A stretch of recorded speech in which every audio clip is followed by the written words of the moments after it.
Con Esteban Gómez, presidente del Colegio de Enfermería del Principado de Asturias. Buenas tardes. Bueno, aquí seguimos en Siempre al Día. En Asturias trabajan 7.100 enfermeros y enfermeras, 5.000 de ellos en la sanidad pública. Hay unos 700 por cada 100.000 habitantes y esto que les contamos son datos del Colegio Oficial de Enfermería del Principado de Asturias. Si el Principado quiere alcanzar la media europea, faltan 1.200 enfermeros más.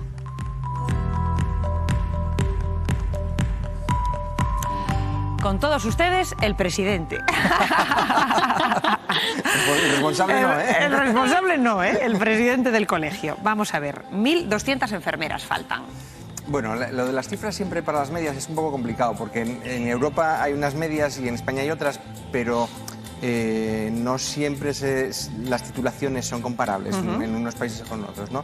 Sí es cierto que tenemos un déficit de enfermería, tenemos un déficit que se nota muchísimo en el ámbito sociosanitario, sobre todo lo que son centros residenciales geriátricos, atención a domicilio, ese tipo de ámbito lo tenemos que ver porque el SESPA, el Servicio de Salud, digamos, es como un agujero negro que lo absorbe todo. Es decir, yo el otro día fui a una graduación de las enfermeras de Gijón y anteriormente ya les había preguntado ¿dónde vais a trabajar y tal? Y la mayoría, digamos, no, la mayoría es que iban a trabajar en el Servicio de Salud, no se planteaban trabajar en otros ámbitos que hay necesidad de enfermeras, sino en el Servicio de Salud.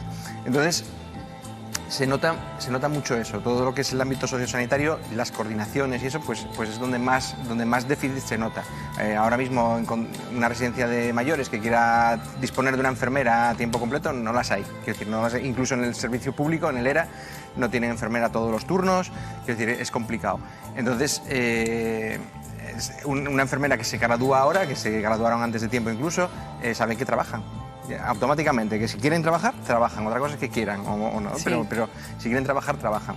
Entonces, bueno, eso se debe a múltiples factores. En primer lugar, que se estaba jubilando toda la promoción del baby boom, que están poquitín a poco jubilándose, lo cual salen más enfermeras del sistema de las que entran. Aquí en Asturias tenemos la suerte de que al tener las notas medias tan altas, tenemos la desgracia de que muchas chicas o chicos tienen que salir a estudiar fuera de Asturias y luego, pues bueno, pues recuperamos personal de esa gente que tal, pero estamos en déficit de los que entran por los que salen. Y bueno, eso tiene lógicamente luego consecuencias asistenciales y de salud para la población, lógicamente. Claro, ¿con qué se suple esa falta de enfermeras? Pues a mí lo que me da rabia es que las políticas, digamos, públicas para compensar la falta de enfermeras no llegan. Es decir, es como si fuese un problema que está ahí, es el elefante que está en la habitación, pero que nadie quiere mirar para él, ¿no? Entonces, todo el mundo se le llena la boca de las enfermeras son muy importantes. Bueno, y durante la pandemia fuimos importantísimas, fuimos el corazón del sistema, fuimos no sé qué, gracias a nosotras, pero te pones a mirar las políticas y en 4 años no se hicieron cambios de ningún tipo. Por ejemplo, por poner ejemplos sin entrar mucho en tal, ¿no? Un decreto de creación de especialidades, es decir, para que en el sistema de salud trabajemos por especialidades. Ahora mismo solamente están trabajando con especialidad las matronas. Las enfermeras de familiar y comunitaria, las de pediatría, las de enfermería del trabajo. Bueno, pues llevamos 4 años que se había prometido y tal, y está todavía sin publicar. 4 años para un decreto que son 2 hojas. 2 hojas. Es decir, es que la dejadez es especial. Y quiero decir, para otras profesiones, para otras cosas, no hay problema que se hace un decreto en 2 meses. Quiero decir que no hay problema con eso, ¿no? Tenemos una ley muy complicada, muy compleja de prescripción de medicamentos y productos sanitarios para que las enfermeras puedan, entre otras cosas, dar un servicio público a los ciudadanos y puedan facilitar trámites y quitar burocracia. Pues ahí estamos, en Asturias estamos especialmente parados en ese tema, ¿no? Porque hay otras comunidades que ya están prescribiendo, ya están haciendo cosas, pero aquí todavía estamos parados. Entonces, esas cosas que además no son directamente laborales, ¿no? Es decir, no estamos hablando de calidad de los contratos, que también podríamos hablar, ¿no? Hace que tampoco seamos un foco atractivo para venir a ejercer la profesión aquí a Asturias, ¿no? Entonces, eso, si le añades que los contratos no son buenos, que se hacen... tenemos 8 áreas sanitarias y hay bloqueos entre las áreas sanitarias para no conseguir profesionales, que es una cosa que a mí me irrita mucho. ¿Es eso? Sí, por ejemplo, imaginaros que en un hospital como donde yo trabajo, que somos áreas sanitarias externas, necesitamos una matrona, por ejemplo, porque no tenemos matrona para dar cobertura, son más escasas, lógicamente. Tal. Y entonces resulta que en el área cuarta, que es el centro, tienen matronas de sobra, ¿no? Porque las tienen con el busca, digamos que las tienen en bolsa de empleo, no están trabajando de continuo. Y entonces me dice la dirección del centro que necesita, dice, voy a pedir a alguien que me las traiga. Nos llamaron al colegio para decirnos, oye, ¿nos podéis conseguir o anunciar que necesitamos matronas aquí, que nos surge? Sí. Y cuando llaman, no les dejan contratar a las de la otra área porque las tienen bloqueadas en la bolsa de trabajo. ¿Por qué razón? Eso habrá que preguntárselo al servicio de salud. Pero, o al área que sea, ¿no? Pero que no puedas contratar una profesional que está en un área para darle un contrato mejor o para tal, porque no las tienes. No tiene mucho sentido, ¿no? Es decir, entonces que tengo que cerrar mi hospital de las Alas, porque como es un hospital pequeño no puede competir con un gran hospital. Entonces es un poco complicado.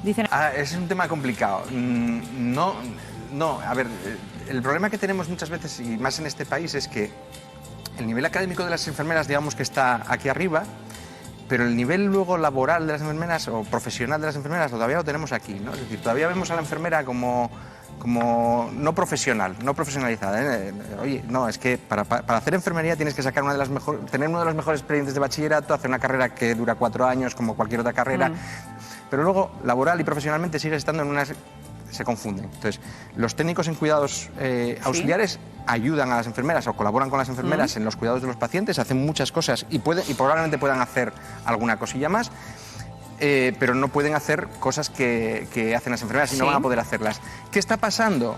¿Y cuál es el riesgo? Que incluso es un riesgo jurídico y que a veces está pasando en los juzgados, que como no hay enfermeras, sobre todo en el ámbito sociosanitario, las técnicos en cuidados, cuando las hay, porque a veces ni siquiera son técnicos en cuidados, porque parece que solo tenemos intrusismo los profesionales, pero es que las técnicos en cuidados se tienen que competir con gente que no tiene ningún tipo de titulación, pues pueden llegar incluso a administrar medicación como insulinas, medicación oral importante, y son medicaciones que requieren un control profesional. ¿Qué pasa? Que ese control profesional tampoco lo hay porque no está la enfermera allí. Porque si hubiese una enfermera y por lo menos puede vigilar, controlar a los pacientes y tal, pero es que no hay esa enfermera. Entonces no puedes delegar una actividad en otro profesional cuando tú no estás para vigilarla, ¿no? Entonces se producen problemas importantes que luego legalmente no tienen cobertura porque... tú vas al juzgado y dices, oiga, es que no hay enfermera y está haciéndolo un técnico en cuidados. Bueno, pero es que en su casa lo podría hacer él mismo. Y digo, ya, pero es que no se puede vigilar a él mismo. Entonces la situación es diferente.